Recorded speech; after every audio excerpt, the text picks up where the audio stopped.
Hi, this is Phil, and I'm here to tell you all about the Capes and Lunatics Patreon. Get early access to all of our interviews, including the monthly Chichester chats with writer and comic book legend DG Chichester, new episodes of classic Capes and Lunatics shows, including The Quantum Zone, This, That, or the Third, and many, many more specials, all completely uncensored. Access starts for $3 a month, full video when you pledge $5 a month. Check out the link in our show notes or go to patreon.com/capesandlunatics. Hope to see you there. This is Jerry Conway, and you're listening to the Capes and Lunatics podcast. I'm here. Lover of blondes and bridges. Oh, my. I'm here for Peter. Don't step on that, Peter. Don't tell me what to do. Hey-oh. Hello, everyone. Welcome back to another episode of the Ultimate Spider-Cast, Zebwell's least favorite podcast in the world. I am Phil. No, that's not true. There's way more harsh critics than us. Oh, that's true. That's true. Well, we're on the list. I have Phil joining me as always. She who enjoys ayahuasca trips. A little peyote in the desert never hurt nobody. As long as you're doing it with a actual shaman with their blessings. Don't culturally appropriate anything. Peyote in the desert. That sounds like some kind of like euphemism for something. Ironically, never been to Burning Man. Really? World traveler that you are. You've never been to Burning Man. It's too corporate now. Well, now, yeah, but I thought maybe back in the day. Even back then, like it was too gross and dirty for me when I first was interested in. Now it's too corporate. It's kind of like Comic-Con. It's like, See, that's the cycle. It's either with all these too many billionaires not doing their smelly. shit. It's either smelly or too corporate. There's no happy medium. Truly. All right. So yes, on that kids, note, we're talking all about peyote trips because yes, this time we are covering 2 issues once again, not on the Marvel app. Spectacular Spider-Man. Not brought to you by Marvel Limited. Spectacular Spider-Man 171 and 172. Meow. Puma, Jerry. Puma. And I'm sure we'll can't leave the cat alone, huh? Me? Well, stay tuned for next month. Exactly. It's a precursor. Don't worry about it. Getting a lot of Superior Puss next month, kids, on the many shows. All right, so we jump in because I know we'll probably got stuff to do, like sleep. All right. All right, so we'll start with Spectacular Spider-Man 171 from December 1990. Ordeal. Yeah, anytime freaking Puma shows up, it's an ordeal. Well, it was like it's an ordeal reading this. All right, so yes. We got Sal. So yes. Writer, again, as you heard, friend of the show, Jerry Conway. Friend of our show and Gravity, Jerry Conway. Penciler and inker, Sal Buscema. Get that money, Double kid. Shackles. Mm-hmm. Colorist Bob Sharon, letter Rick Parker, and editor Jim Salicrup. Peter Parker has agreed to come to Thomas Fireheart's reservation in New Mexico. With a spider painted on his face, he sits in meditation in a sweltering hot cave. Hey, Walter White better watch his back. I am the danger. Across from him is Thomas Fireheart, who has a puma painted on his face. The ceremony is being conducted by Puma's uncle, Joseph Three Trees, who asks Peter to drink a liquid from a bowl. As he drinks, Peter begins to drift back to the events that led up to this moment. In New York City, Spider-Man swings across the city to the offices of the Daily Bugle. He has become fed up with the positive promotion that he is getting from the Daily Bugle. Only Peter Parker be fed up with positive promotion. When the wall crawler reaches out to touch Fireheart, he angrily grabs Spider-Man's hand and tosses the wall crawler across the room. We call this the Lilith Hellfire. Spider-Man He didn't ask consensually, you know? That's true. It's everything's got coming to him. Spider-Man is spoiling for a fight and agrees about finishing things. Hail. Reigning in his Puma form, Fireheart tells him that they should finish it, but not hit there. telling He Spider-Man to wants meet. to take him to a romantic getaway.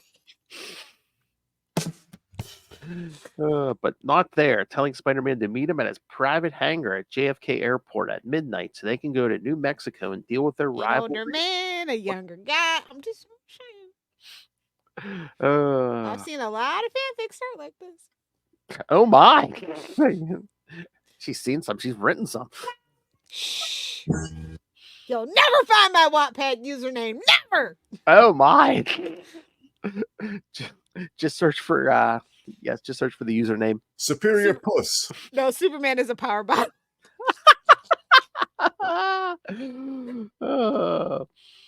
At that moment, Thomas Fireheart drinks from his own bowl and begins recounting his activities before he left for.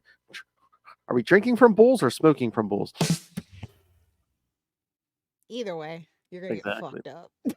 And begins recounting his activities before he left for New Mexico. Doodaloo, doodaloo. Thomas Fireheart meets with J. Jonah Jameson at a fancy restaurant. Jameson sarcastically wonders if Fireheart is going to purchase his new business as well. However, Fireheart points out that he purchased a controlling share in the Daily Bugle fair and square. However, as they sit down, Thomas Fireheart gives Jameson an astonishing offer: his 51% stock in the Daily Bugle for $1. Now that's a steal. That's right. I don't know. Was it worth it? No, definitely not. There is one condition, however. Jameson must promise to print an obituary, either his or Spider-Man's. Bum bum bum. So that's kind of really conducive to a secret identity, is it? To say, oh yeah, either you're gonna print my obituary or Spider-Man. So shouldn't the warning bells go off like, oh, so you're a supervillain? Is he a supervillain? Super villain? Well, okay, maybe not super. Okay. That's That's being way too generous. Yeah, true. I was gonna say he is a rich guy, so he's a villain. So Yeah. his Bruce Wayne syndrome. His superpower is money. It's the best power to have, as far as I'm concerned. Oh yeah, I wish I had that power. The ceremony begins as Three Trees begins chanting a spell. Suddenly, the cave fills with swirling mist. The mist takes on the form of Mary Jane, much to Peter's delight. Oh, I'm sure much Excitement. Fireheart wishes he could see this. However, as he reaches out to this illusion, it fades away. Peter once more thinks back. Doo-doo-doo. Peter has just finished telling his wife Mary Jane has plans to go to New Mexico. Mary Jane doesn't want him to go, not because she is concerned for him, but for herself. Unfortunately, Peter insists that this is something that he needs to do. She reminds him that no matter what happens, he is the only man she has ever loved and kisses him. Peter Peter snaps out of his recollection, and as he does, Thomas Fireheart transforms into the Puma. As he transforms, he begins to question who he really is. Is he a businessman or the champion of his people? Is he a man of honor or not? His mind drifts back to his arrival in New Mexico. Peter and Thomas Fireheart have arrived in New Mexico aboard Fireheart's Lear jet. They are greeted by Thomas's uncle. He tells the old man that his life has fallen off balance and he needs to restore his sense of honor. Three Trees tells Thomas that he has abandoned his honor and has no shame, stating that he has squandered his power, which is supposed to be to the benefit of his people. Rich guy squandered that. Get out of town. When Thomas Stay tuned for next week's Salty and Petty. Stay tuned to every episode of Salty and Petty. When Thomas tries to explain that the fortune he has earned in business has been beneficial for his tribe, Three Trees points out that money is the least of all things and honor is important above all else. You ain't getting no young blonde with no honor, kids. Ugh. As they drive to the reservation, Thomas asks why he has come. Fireheart explains that he has misjudged Peter Parker, bringing shame to him. Fireheart explains that no matter how much he tries to restore this debt of honor, he finds himself indebted to Spider-Man further. He insists that the only way for honor to be restored is through blood. Three Trees concedes, but tells both men that they need to be cleansed before this can be done. By this time, Thomas has returned to human form, and now it is time for Peter Parker to undergo a transformation himself. Suddenly, Ruh-roh. oh boy, he's finally hitting puberty, kids. Suddenly, Peter's body painfully transforms into a spider. He hallucinates that he has all his friends and loved ones caught in a web of his own making. Peter screams out, denying that he is a monster, and discovers that it was all in his mind. James Three Trees tells Peter that every man has a monster inside them, and that if a man wants to live with honor, he needs to face this monster. He then tosses a handful of magic dust into the fire. This causes the shadow forms of a puma and a spider to emerge from Thomas and Peter's bodies. The shadowy figures cross the opposite sides of the fire. Peter finds himself battling the specter of the puma, while Thomas has to fight that of the spider. They seemingly destroy the creatures, but they reform and begin clashing with each other. Suddenly, the two creatures explode, filling the cave with smoke. When it clears, they find themselves in costume on top of a butte. Three Trees tells the two men that this battle of honor must be a battle to the death.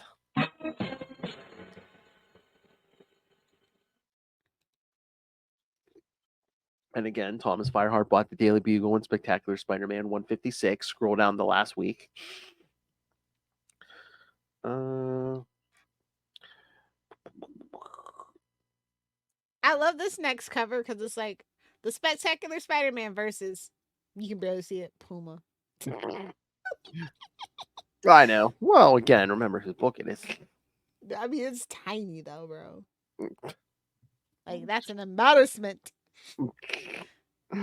Well, again, I think I've seen Shocker's name bigger, bro. Oh! Oh, my. Stay tuned for our cannon fodder summer, kids. Summer cannon fodder! Here and on We Are the Night, the Batman podcast. Yeah! Because those kids on the DC side want cannon fodder too. Batman, my favorite character. Do we actually have cannon fodder though? All our villains are pretty iconic. Who? Even Killer Croc's kind of iconic. Oh, well, Killer Moth. Iconic. Well, we'll discuss that with Justin. I mean, underutilized, sure, but iconic. I mean, pretty much, yeah, I think it's... Well, anybody that showed up on Gotham, honestly, maybe. That's true. But yes, we'll discuss that with Justin. And I will not be taking any Kite Man or Calendar Man slander. Thank you. We're talking Killer Moth in June, so yes, Justin will be there for every episode. So it'll be just in June. Yay! A hoot and good time. Hoot and good time. All right, Savage Showdown. Well, this is absolutely false advertising. It's a 90s book. There's not enough blood. Not enough pouches. Not enough guns. What's going on here? I'll say one big gun.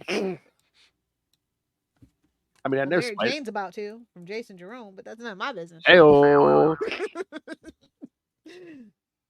Yeah, see, what happened to the good old days when we had to worry about Mary Jane getting like attacked by strange men every 2 months? Well, now she can defend herself for sure. Well, she could always defend herself, but all I'm saying is, ladies, strap up. Take it to the range. Whoa. Take it to the range. Oh, you said strap up. I was going to say, wait, it's not International Women's Day. Come on. Oh, no, a gun's way better than that. What? Yeah. Never let you down. Well, what happened to the days of the Jonathan Caesars and Jason Jeromes and that rogue cop? The list goes on and on. There's another younger redhead around. Don't worry about it. There you go. Where's that story where all of a sudden Mary, in modern comics, Mary Jane's feeling old because now Christie's modeling and getting all the jobs. You know what? Don't give Zebo the idea.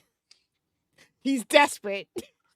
I don't know. I don't know if they reined him in or what, but I think he's like trying to do more classic stuff like Sinister Sixes and oh hey, the Green Goblin's returning and yeah. Yeah, they're like, well, nobody likes your other ideas, so back to the drawing board, kiddo. Let's do what works. Yeah, that wreck better send him to limbo, kid. All right, so Phil will never forgive him. If he brought back the marriage, maybe, but you know what? What he needs to do it. That's the only way to save his reputation at this point. It's goodwill. I mean, he would wash away all his other sins. I mean, I could almost forgive him for the Ben Riley stuff if he brings the marriage back. Bro, did you see Kevin Feige almost got a freaking a side shot about that Kamala Khan thing? Yeah. I sent you that article. Yeah, Yeah. I had seen it Oh. before. It was from a different source though. They're just like, Or Kevin that Feige might be on the way out, but you didn't hear that from me. I was like, is that true, or is that them trying to spread the blame around so Zeb Wells doesn't take that full brunt of that? But I don't again, know. I mean, yeah, the way they did that was horrible. But I guess the whole explanation, kids, is like Feige wanted, since hey, Kamala Khan's gonna be a mutant in the MCU, we need to change her in the comics. So stupid. Well, again, it's Although that book is not bad, actually. I haven't been reading it, so it's good. I read the first one. It's okay. I mean, they have to make the retcons. I have to accept it's happening, but they've been handling it pretty well, I think, as well as they can. Well, they're definitely managing expectations. Well, they did one miniseries. Now aren't they on the second miniseries? Yeah. Yeah. Oh yeah, and I think I think they're planning more stuff with her. Once the this summer when they all the new X-Men stuff. It's gonna be so weird. What I prefer the original Miss Marvel and the costume as well, but whatever. Yeah, that is so weird too because I swear I just saw they're releasing Carol Danvers in that black suit. With I'm just like, okay. That seems like desperate. Now, if you would have put her in the movie in that'd have been a whole nother thing. Oh yeah. I'm just saying, they blew their load on that one. I'm just like, bro. Hey, I mean, tell me how many neckbeards would have forgiven some of the flaws in the Marvels movie if I don't think Brie would have been down for it though, personally. Yeah, that's her choice. That's her choice. I know. But you gotta give the neckbeard something, bro. You gotta. Okay. I want your opinion. I know you're probably gonna go. Bleh. I saw an internet rumor, and I'm sure it's probably not true, but the internet rumor was, they're eyeing Sydney Sweeney for Black Cat.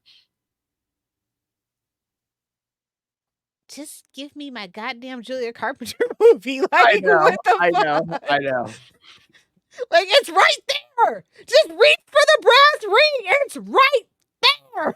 I know, but are they just again? It's probably a BS rumor anyway. It is a BS rumor because she can't go from. I don't think she can go from Sony to Disney like that. Yeah. I read somewhere that they technically have a 3-movie deal with her, and I don't think Sony has the money right now to pay out.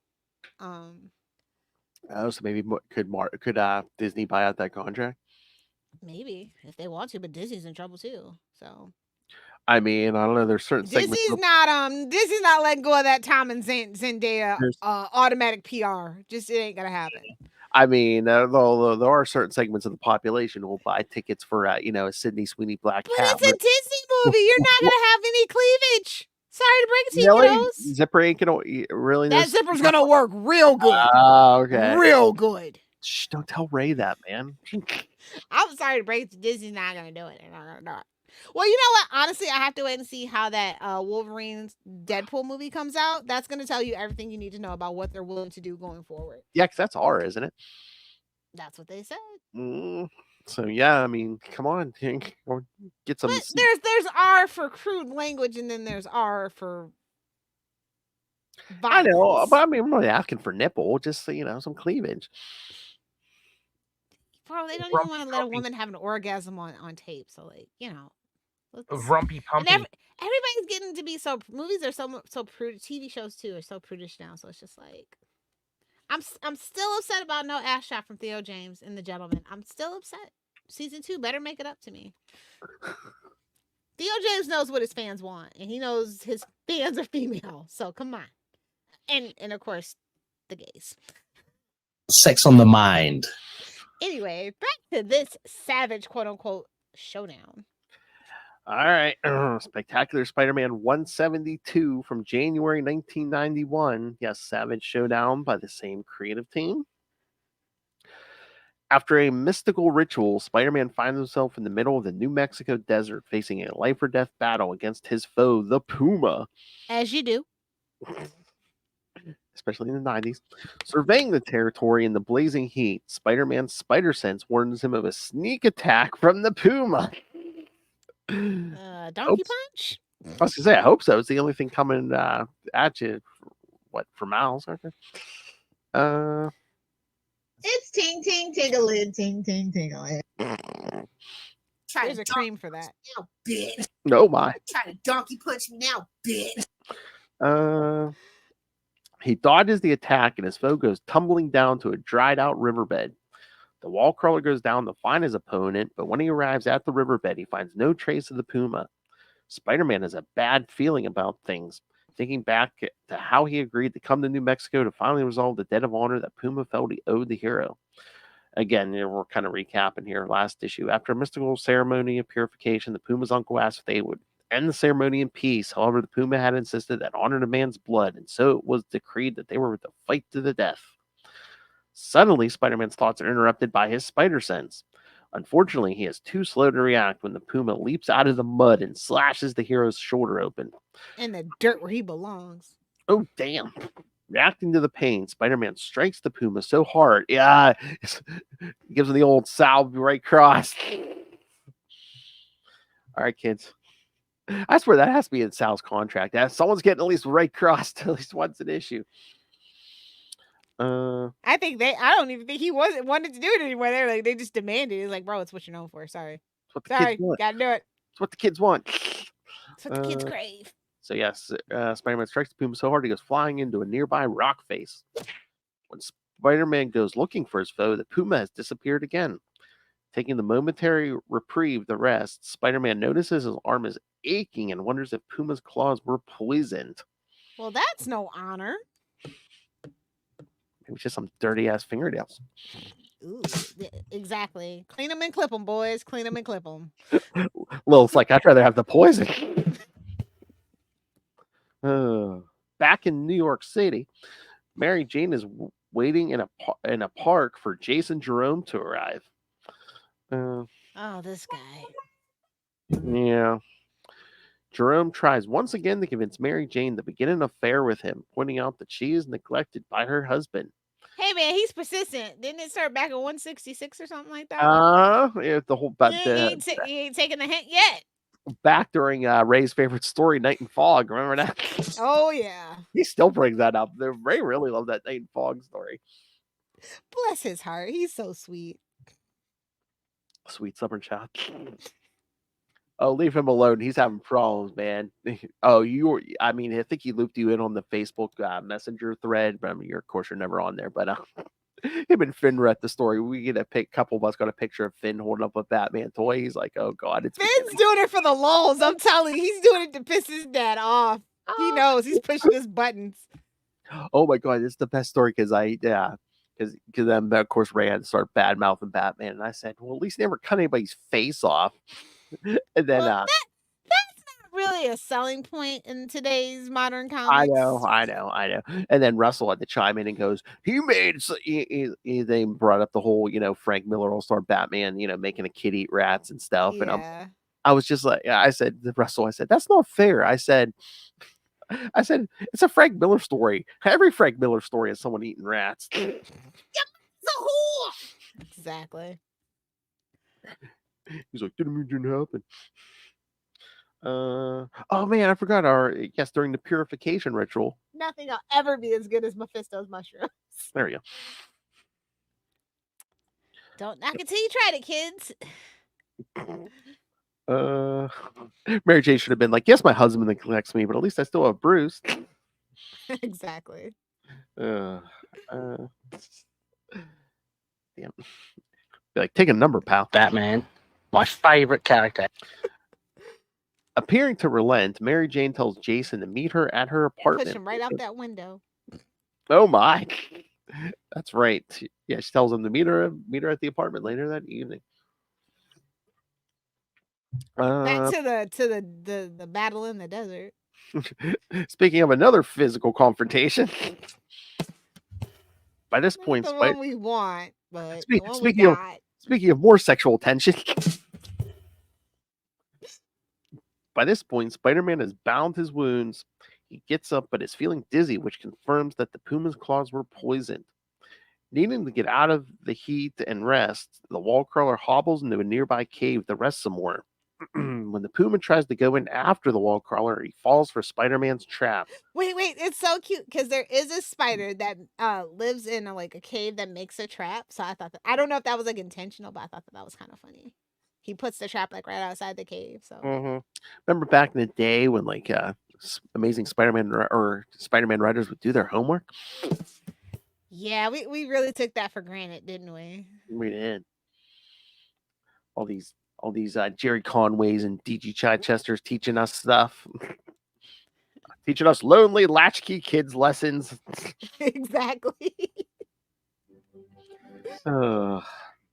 Ambushing the puma from behind. Hail. The pair begins to tumble down a hillside and slam into some rocks. When both recover from the fall, the puma once again asks if they are fighting to the death. Surprisingly, Spider-Man agrees to fight to the death, and the two lunge at each other. As the two struggle, Spider-Man kicks the puma into a nearby cactus. That just makes me itchy. Not the penetration we thought we were going to get this issue, kids. Where's John Byrne when you need him? What if it was John Byrne as Mary Jane's telling Jason Jerome off? She'd be like stripping off clothes or something. Exactly. Let me tell you off, and I get comfortable. While I'm changing clothes, yes. As the feral warrior pulls himself free, Spider-Man scurries into another cave.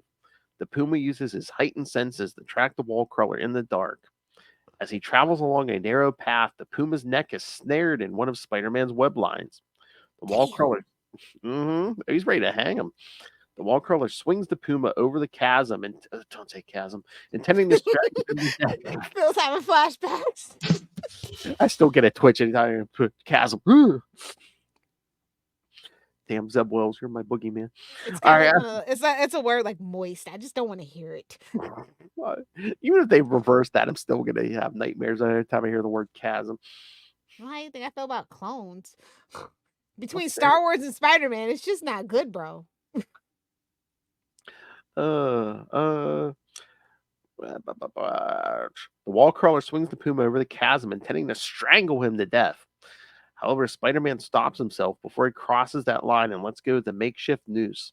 The puma leaps to safety and demands to know why Spider-Man didn't kill him.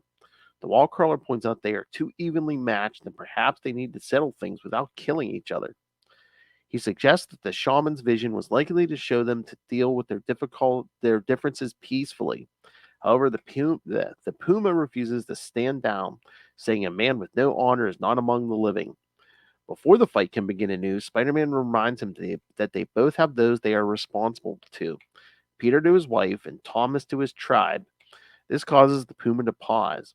Reverting back to human form, Thomas Fireheart realizes that Spider-Man is right and the pair make peace and part as friends. I don't say friends. Until he becomes all bestial and comes back to never mind. This is just as well for Spider-Man as he is looking forward to seeing his wife. Back in New York, Jason Jerome arrives at Peter and Mary Jane's apartment. Unfortunately for him, instead of the affair he was looking for, Mary Jane has plastered the entire apartment with pictures of her and Peter. Nothing to kill the mood like pictures of Peter. Depends. Well, Peter Parker. Not the Peter you're thinking. I know pictures of other Peter put you in the mood. She points out that she loves Peter Parker. Everyone likes hard penis because remember, nobody wants to see soft penis in porn. Just saying. Oh, that's true. Everyone loves hard penis. We either love having it or receiving it. Hey, love. Exactly. You're welcome, Justin. Scream at. Cock-a-doodle-doo. There'll be some dicks waving around in here. Oh, that's naughty. I said I'm excited. I you know what? I love recording with you and I love recording with Justin, but there's just something extra special when you're both here at the same time. Agents of Smash. That's right. That's right. Doesn't matter who's 420 or 69. It's interchangeable. It's fine. Right. So yeah, Peter. Back to Peter. She points out that she loves Peter Parker and that she will not cheat on him with anyone Except for Bruce. except for Paul. After cussing, except for Zeb Wells insert. After cussing Jason out for being a complete sleazebag, she kicks Jason out of her home. In the aftermath, Mary Jane figures that Jason Jerome was right. She is missing romance in her life, but she will only seek it out from the man she loves and hopes Peter hurries home. If he knows what's waiting, he will. Oh yeah.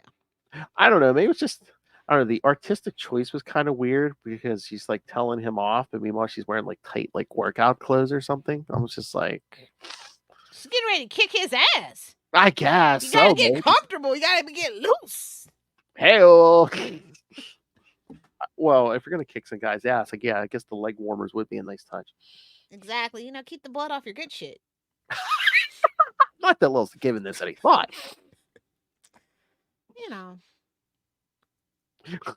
Oh my god. Again, ladies, stay strapped.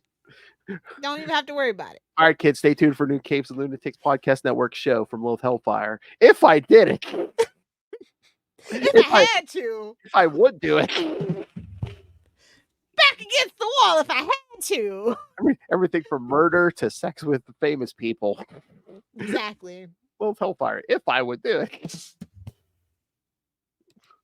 Now I'm going to get messages from Ray and Justin. I would need to hear this show. Pay more money.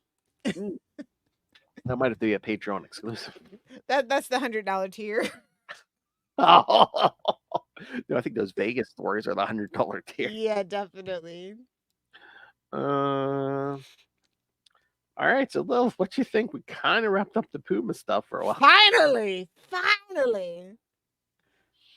Good for him, though.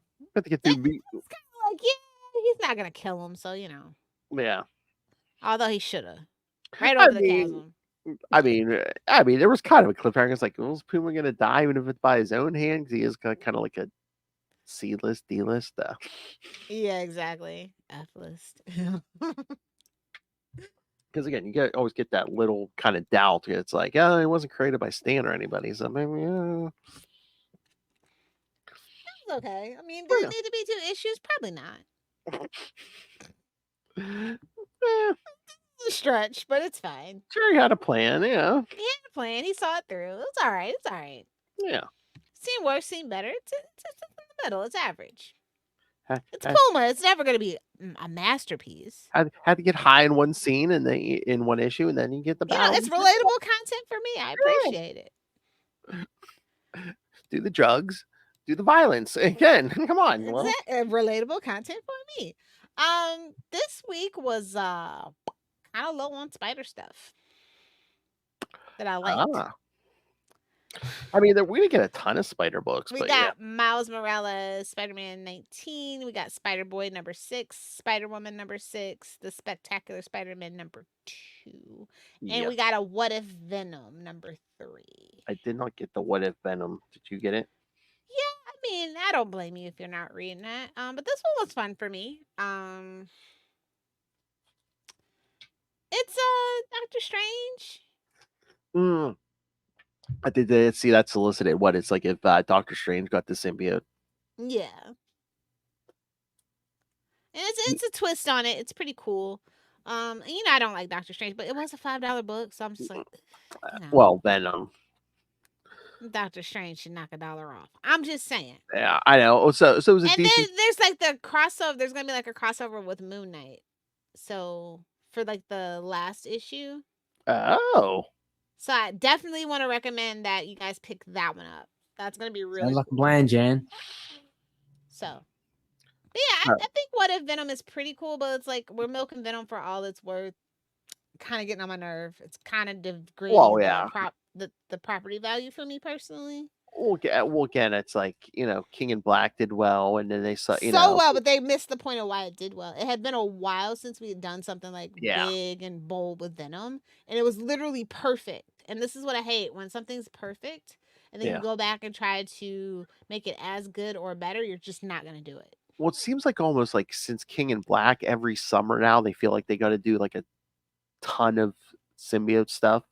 Like I think that's when we got all the Red Goblin stuff and Yeah. the Liz Allen stuff. So It yeah, was fun and interesting, but it's like you gotta let it rest. yeah. And again, I think they did it like last summer or something, or I'm Yeah, just it like, was last summer. We were talking about so do that. something else this summer again. Are we doing Blood Hunt? That's Yeah, there's too many things all at once now, and because it's like different corners of the universe for different people. I totally get it, but like you gotta respect your consumer's wallet too. I guess. especially I think Blood Hunt's going through everything. There's I don't think there's one book or anything in the Marvel universe Blood Hunt's not getting to. It's going to the regular books. It's doing miniseries. So how about just stick to Blood Hunt if you're doing that? Marvel is a little, I desperate know. for the money. They want the nerds' money, one way or the Again, other. I think it's all yeah, I know. I think it's just the big two is it anymore is it just let's throw it against the wall and see what sticks. Pretty much. Yeah.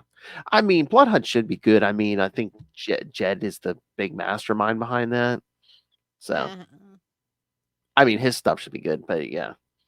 And again, like we were talking to Brian Edward Hill, I mean, he's doing Midnight Suns. That should be good. He's a good writer. Yeah. There's a lot of good things that I'm looking for that one, that particular crossover, but just I hope it's justified why it's going through every single book.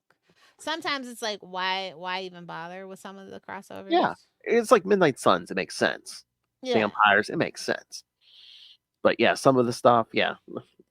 And again, I made this joke already, but again, I think Zeb Wells just wanted an amazing Spider-Man, so his book has an excuse why it sucks. Oh, Phil. Oh well. Did you just side note, did you read that new Thor one? That Roxanne presents Thor number 1. Oh yeah, What is yeah. that? I saw it and I just wanted to know. I heard a lot of people talking about what is that? In the It's last Al Ewing, right? And Greg yes, Land? yeah. It's a one shot. It kind of spins out of the Mortal 4 because like in the last issue of Mortal 4, like Roxxon and that what's his Daria Auger kind of put out this issue of Thor, and it's I don't know if it's like enchanted or something. It's like supposed to I don't know if it's like supposed to brainwash Thor or something, but yeah, it's such a parody because it's like it's basically Roxxon putting out the propaganda, like well why capitalism is good and stuff, and like Right. it, What it, is the absolution event? What is going on with that? wait, what is that? They said it's a part of like the absolution event. Well, I don't know if it's one of those ones like if they were just making stuff up in that issue, like Oh, okay. yeah. Cool. But yeah, but it was basically like, oh, here, they were writing Thor as like a dude bro and stuff, and Yeah, I was gonna say the art was very much giving that. oh How yeah, do you feel about that? that was intentional. Again, Okay. it's so parody. Yeah. Okay. But yeah, because it was like Thor in his secret identity was it like Chad Hammer or something? Yeah. Yeah, no, it was very much parody. Oh, okay. Yeah, I saw the cover and I'm like, this doesn't seem like Thor. I don't know what's going on with this. Yeah, no, it was intentional parody. Mm, Okay. You want to talk Miles Morales? yeah, sure. Um, I'm worried for Miles. Why? I mean, I know you've said this before, but No, it's like, the whole thing that he's been going through and like how he has to live with his consequences now of all the stuff that he's been through, and it's just like, who's he turning into? Like, I don't feel like this is the Miles, or they're trying to make him a different Miles that I don't know is going to be relatable for everybody. again, we keep coming back to it, but is it because of the Sony stuff? Is it because again we got Spider Boy now, and it's like, Well, it's like Cody has a good idea, but like I don't know what that means. Like at the end of the day, he still needs to be true to the core of the character that we've come to know and love. Like I feel like they're trying to make too drastic of a change. yeah. And again, it's like is Cody getting a bunch of notes from behind the scenes and stuff? You know what? I don't honestly think he is, because I mean, they really did try to kill the Spider-Verse across the Spider-Verse stuff. Like this is different though. Like I think they definitely have to keep a handle on Miles. Like they can't do what they did with X-Men and Fantastic Four. I think it's literally in the contract now. So Ew. That's why it's not as egregious. Yeah. So I don't know, but like I just hope they don't make a drastic change or make it permanent. Like I feel like we're drifting away from who most people have come to know and love Miles. You know what I mean? Like they're just trying too many different things. Yeah, like the variations on like his powers and stuff and Yeah. shit and his clone shift and stuff. Yeah.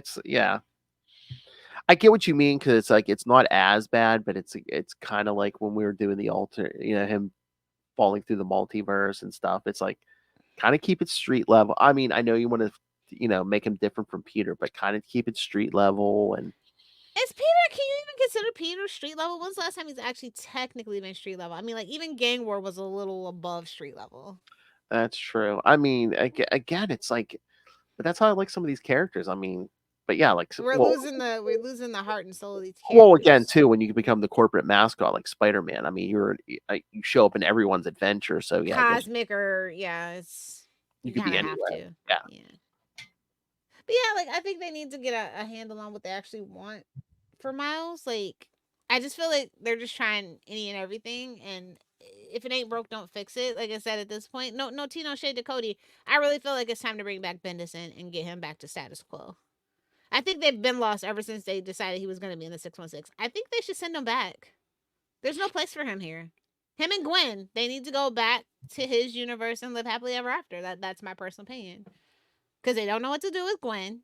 Yeah. So let them two go back or go to another pocket universe or something like that where they can be happy and fight crime together, and it can be their version of Black Cat and Spider-Man. You know what I mean? Is that why the Across the Spider-Verse works so well? Because Miles has his own dimension. He's the Spider-Man there, and there's no question about it. Yeah. And again, he took up that mantle in an unfortunate circumstance, and he's even younger than Peter was when he started, and what that means. And he actually has a mother and a father and a little sister now, and all those things to explore that they don't. And plus, he has Gwen and what she watched her own Peter die and that whole thing, and you know what I mean, like. It's very interesting dynamics to explore, but when you put them both in the 616 where there's all these ghosts and shadows that they have to live up to and all these expectations, it's just not fair for the character. I know it's like a money grab and it's easier just to put them in the 616, but I think they were both better off in their own universes at the end of the day. Well, I mean, is that the ironic tragedy too? It's like, when Bendis created him, he was like younger than Peter ever was. He's a victim of his own success. But no, it's ironic that they aged up the Bendis character. The Bendis created character, but yeah, so it's like because is in the comics is Miles like closer to like 18 now or something? It's or 16, 18. Yeah, we kind of got a gap, and all of a sudden he was aged up a little bit. Yeah, unfortunately, I mean it really is kind of hard for like a tween to be. Especially once we dropped them in the 616. Yeah. So I get it, but I hate it. And plus, I think it also has to do with like the game and stuff. Like they wanted to be more closer to the game. Yeah. But again, is the part of the problem with the comics is like he's suffering from like middle child syndrome because it's like he has to be younger than Peter, but now he has to be older than Bailey and stuff. Yeah. Yeah. You know what? You made a good point. Yep, I think that's what it is. But yeah, I like it well enough, but like they need to figure it out. I don't feel like Miles belongs in the 616 anymore. I really actually have always hated that idea. But like they kind of ironically, the comic books really don't like to do multiverse. Ironically, as much as the movies love it and are kind of like depending and thriving on it, that was like happened at the time that the comic books were kind of tapering off on that. Well, I think they were trying to give him cred too, because I think in their eyes, some of the fans were just like, "Well, he's not the real Spider-Man because he's not in the real universe." It's just like, well, real just like haters universes are subjective. Yeah, I mean, let them hate though. Like, I feel like you can't please all the people all the time. If you are, you're doing something wrong, and they're doing something wrong. Yeah, and and again, it's like, meanwhile, if you do have Miles here, it's like again, you have what's he really doing? Nothing of consequence. And again, you can also make him, stand apart from Peter, give Peter his marriage back. Then Miles is that single Spider-Man. Yeah.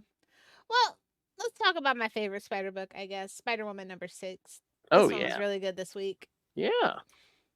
Nothing like a woman on a motorcycle doing cross-country trip. And getting out of New York, yeah. Yeah. San Francisco, and they always end up every single spider person or that needs to get out of New York, they go to San Francisco. It's a trope. It's a hilarious trope. Now this is a book that nobody tell them I said this. This is a book that should be $4.99, not $3.99. But I'm glad that it's $3.99. Yeah. Artwork, beautiful. Shout out to Iguara. I love it. I love it a lot. Cover, amazing. Cover to cover, it was amazing. I enjoyed the story a lot. I enjoy Jessica. She's a character, literally. Oh yes. Steve might have to get added to the list here of people we need to get an interview with. I would die. Oh, I did like the little thing she did with Captain Marvel previously, though. That was cute. It was tolerable. Did want to mention that. Don't want to sound like a bitter Betty. But yeah, I like the story. It's pretty cool. So. Yeah, and Star. Yeah. They're not gonna really make her a new champion, are they? I don't know. Hope not. That's where I might have to leave the book at that point. I think Jessica works best on herself with her little issues and stuff. So. Oh yeah. Yeah, I thought that was the best spider book this week for sure. Yeah, I gotta agree with that. Did you pick up Spectacular Spider-Man 2? Yes. This one was pretty cool and interesting. Mm-hmm. But it's like, I don't know. Again, like I feel like we need separation. Yeah. And again, cloning experiments. You know how I feel about it. Yeah. And again, why the comparison? Doesn't it?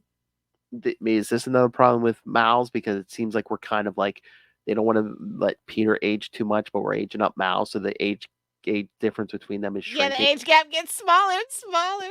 Yeah. It's like that age gap between freaking Bruce Wayne and Dick Grayson. It's just getting smaller and smaller and smaller. It's like, wait a minute, buddy. And especially like, they want Miles to be the young guy, but it's like, we kind of have Spider-Boy, the kid sidekick now, so it's like he's not the kid. Miles isn't the kid sidekick, but he's not, Well, he was never a sidekick either, though. So. Yeah, true, yeah. Which makes it even a little more strange. So. Yeah, because it's like sometimes they want to make it like him and Peter have like a mentor-mentee relationship, but it's like he was never his sidekick, so it's like yeah. Because they don't know what to do with the two of them together. It seems like I said, he doesn't belong in the 616. Like sometimes you have to be smarter than your fans. At the end of the day. Mm-hmm. It doesn't like for me. Like it doesn't matter what. Like everybody can have a Spider-Man. If you like Ben, if you like Kane, everybody can. Even if you're a girl, you got your Spider-Woman, you got your Silks. You know what I mean? Like Gwen. That's the beauty. That's the beauty of it. Yeah, exactly. So, like, I think they just need to let it go. Live and let live at this point with that. Yes. But I thought the story's cute, but, like, is this even in continuity? I don't think so. I don't know. Who knows anymore? Yeah, so, like, if it's not in continuity, then it means absolutely nothing. Yeah. It's a big nothing burger. I mean, I don't know if I've seen... I don't know if I read anything that said it's, that it doesn't seem like it is to me personally. Yeah, I mean, at this point I could see it going either way. I need my yellow boxes back. Exactly. Let's get some editor's notes. No. Let's get some editor's notes. Damn it. F in the chat for Danny Fingeroff. I mean, so every so often people do it. Like, oh, what was it? This week's Titans issue. They had an editor's note. I was like, me and Kristen were all surprised. Titans? Yeah, well, again, the Flash wasn't there, so again, it was like editor's notes. See Flash, recent issues of the Flash. Okay. Yes, stuff like DC, that. DC though, yeah, I know DC really hates that though. Yeah, so that's interesting. Oh, you know what? Maybe they got no. I don't know. I was gonna say, is it creator's choice or editor's choice or? It's definitely. I thought it was definitely like a publisher wide kind of thing that like, hey, we don't do that. That's a Marvel thing now. I always thought, especially too, for like once they reprinted for trades and stuff, they don't want that in there. Yeah. Oh well. It's an interesting time to be a Spider-Person fan for sure. Yeah. You got your pick. Oh, but hey, Ray, if you didn't pick up that Thor Rocks on issue Lilith was talking about, Greg Land art. That's all I'll say. Oh yeah, that's what I'm saying. Yeah, the Greg Land art, and I just was like, oh, like I said, the Thor thing kind of threw me off. I'm like, I didn't know what was going on. Yeah, no, it is supposed to be a parody. So, but yeah, that the art is good. I was just like, Oh. it just doesn't seem like typical Thor. Oh yeah, I mean, again, it's a art Ray will appreciate greatly. The Hard Master. Dear Greg Land, how do you feel about Namor? Oh my!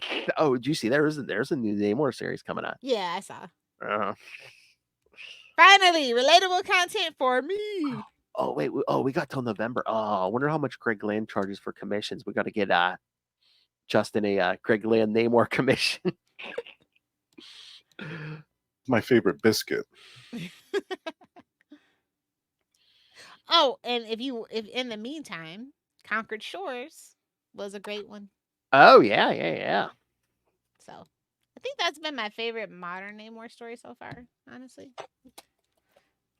So yeah. Anyway, fun fact. Did we want to talk Spider-Boy or no? If you want to, feel free. I mean, I'm not. I don't There's feel nothing to really say about it. I know. I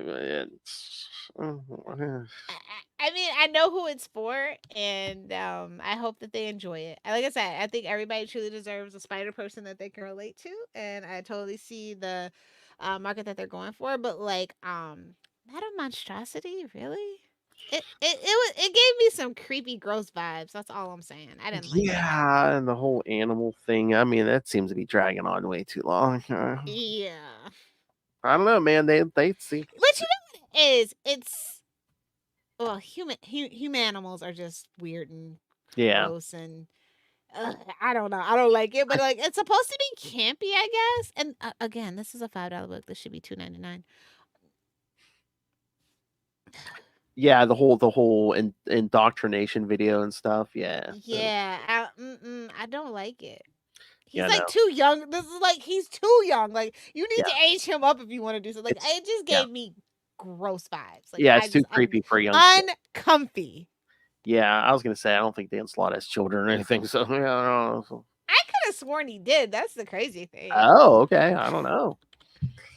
But yeah, That could explain a lot, though. Oh damn. But yeah, I mean, I think Marvel given him a lot of leeway, maybe because of the success of Superior Spider-Man and stuff. Oh yeah, definitely. Did someone say Superior Spider-Man? The greatest hero ever in the multiverse. Well, also, he must be riding high because Shattered Dimensions is what they base Spider-Man into Spider-Man on too. So yeah. So yeah, like I mean, for a while there, he couldn't miss. So where's my Otto Octavius video game? I mean, everybody talks Superior Spider-Man, but nobody talks about Silver Surfer. I think that was one of the best things he ever done. And I think a lot of people agree with me because he won an Eisner Award for it. Yeah. So you know how people forget. Not me. Oh no, she don't forget. Like, yeah, he's done a lot of good, but he's also done some stuff that makes me raise my eyebrows, and this was one of those things. Yeah. Justice for Bailey Briggs. Don't put him in uncomfy situations. And again, if you're gonna do an uncomfy situation, it's like do it and get it over with. It seems like we keep coming back to the uncomfy mode. I don't want to say the F word, but that's what it feels like. Ugh. Yeah, just like he's way too young for that to be in these kind of situations for me. But again, it's not like my demographic, so I don't know. Like it's just uncomfy for me. I don't want to see Miles in that situation, to be perfectly honest. Oh my! Actually, nobody deserves to be in a situation put there by Dan Slott. Nobody deserves it. I kid. But yeah, shout out to everybody still reading Spider-Boy. Let me know your thoughts. How are you enjoying it? Like, how old are you? I mean, is it hitting a spot for you, like comparatively? Because like he does do something his adventures are way different than Miles' adventures and way different than Peter's adventures too. That's the one thing I can't say. It's He's so going out his way to do that, but like, should he be Yeah. doing those situations? That's another story. Yeah, it's just so weird, the whole homeless thing and stuff. And It's like, who's this kid think he is? Cat Williams? oh, If you know the story, he left home at like 12 with a pit bull puppy and hitchhiked on with a trucker down to Florida. oh my. So those are the vibes. Those are the vibes. I'm just trying to see if. Oh, okay. We're solicited at least through issue 8 of Spider Boy. So. I'm pretty sure they gave him at least a year. Oh, you think? Yeah. I mean, it's Dan Slott. True. I guess people are buying it. It must So, be. That's what I mean. I want to see somebody who's truly enjoying the book, so I can get their perspective of it. You know what I mean? Because like I said, it's just not for me. There's so many reasons, so many hangups I have with this book. I gave it a fair shake too. I told you I was actually excited about the promise, and then after issue 2, it all kind of rolled downhill. Mm. So. Oh no! July Spider Boy number 9. Oh god. Told you at least a year. No, oh god. I think he's tumbling through the multiverse. They won't let Miles have shit, man. Damn. That's rough. Why'd you even mention that? Because we haven't done the multiverse in 5 minutes.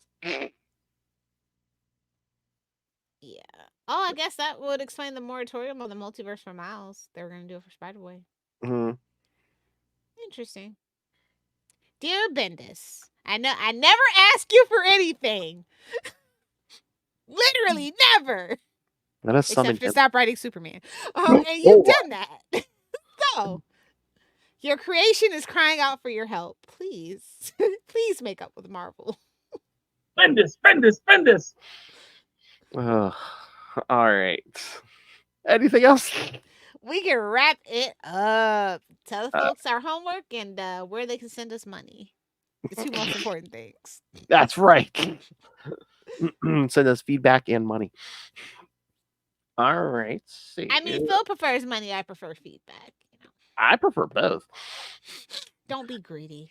All right. So yes, next week will be the end of the month already. So yes, Ray and Dave will be Babysitters Club in full effect. That's right. Scarlet Spider 17 through 19. And then next month, yes, again, your Superior Puss month. So yes, we're going to be doing some more Black Cat here again. Wow. Week 1, Amazing Spider-Man 226 and 227. Week 2, Spectacular Spider-Man 75 through 79. And week 3, Web of Spider-Man 16 through 18, Amazing 279, and Spectacular 117, the Missing in Action arc. Ooh. So you won't be getting too much Peter Parker that week. So the Meow in Action month. Yes. And at the end of May, speaking of Superior Spider-Man, we'll get to that Scarlet Spider Superior Spider-Man crossover. Fun times. Kane meets Otto. A solid time to be a pimp. Exciting time to be a gamer. The Hard Master. Exciting times to be a pimp. All right. So, yes. So, send us your thoughts. Email us, CapesandLunatics@gmail.com. Or call the voicemail 614-382-2737. That's 614-38-CAPES. And remember, you can find all things Capes and Lunatics episodes, social media, merchandise. Again, new Capes and Lunatics merchandise. Go get it. Go get it. You get the old stuff, the new stuff. Rain ran the money on us through the Cash App link. Make it rain. Thank you, Robert. And of course, the Patreon, where again, every month you get uncensored Lilith Hellfire. You can hear her thoughts. I get all yes. How's my shit connected? All right, all the uncensored thoughts. Lilith Hellfire. Yeah, we're talking get her thoughts on The Rock and WWE here in April. Lilith gives the WWE the smackdown. Don't miss it. Can you smell what Little Hellfire's cooking? All right, so you can find everything all in one place. That's tubespace.io/Capes and Lunatics Podcast Network. That's tubespace.io/Capes and Lunatics Podcast Network. More vicious and brutal than ever. All right. Would you like to plug anything besides your Facebook, Little Hellfire? No, just be sure to friend me. Some news, some news may be coming soon. Don't be left out in the cold. Oh my. That's a secret message. Don't be locked out. Cool. All right, kids. Thanks for joining us again. Ray and Dave will be back next week, and then Hope and I will start a new Black Cat month next month. Superior Puss strikes again. But until then, swing on that. Thwip it good. Not in the face.